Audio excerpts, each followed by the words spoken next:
భూమి 12,742 కిలోమీటర్ల వ్యాసంతో గ్రహాలన్నింటితో కలిసి గంటకి 1600 కిలోమీటర్ల వేగంతో గుండ్రంగా తిరుగుతూ ఉంది.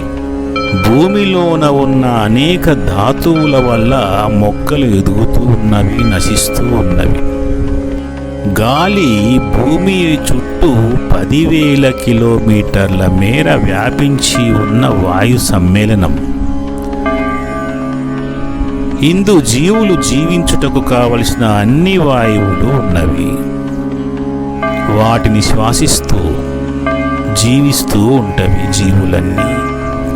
నీరు భూమిపై ఉన్న 3 వంతుల ఆక్సిజన్, హైడ్రోజన్ల సమ్మేళనం.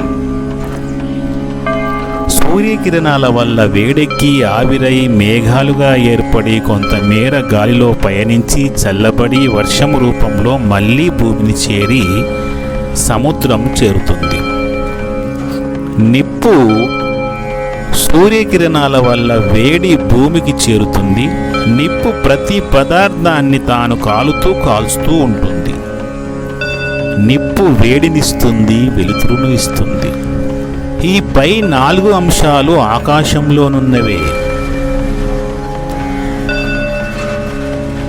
ఆకాశం మేఘావృతమై ఉంటుంది. ఇది అనంతం. ఆకాశమే విశ్వం, విశ్వమే ఆకాశం. దీన్ని మనం బ్రహ్మ అని కూడా అంటాం.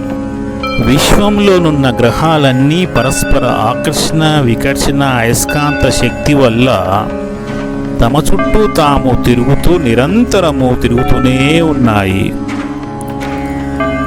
పంచభూతాలలో ఆకాశము ఒకటైతే మిగిలినవన్నీ 4 ఇందులోనే ఉన్నాయి. ఈ 5ంటిని కలిపి పంచభూతాలు అంటారు. ఈ పంచభూతాల వల్లనే భూమిపైన జీవరాశులు ఏర్పడుతూ ఉన్నవి, నశిస్తూ ఉన్నవి. జీవరాశులు జన్మిస్తూ ఉన్నవి, మరణిస్తూ ఉన్నవి.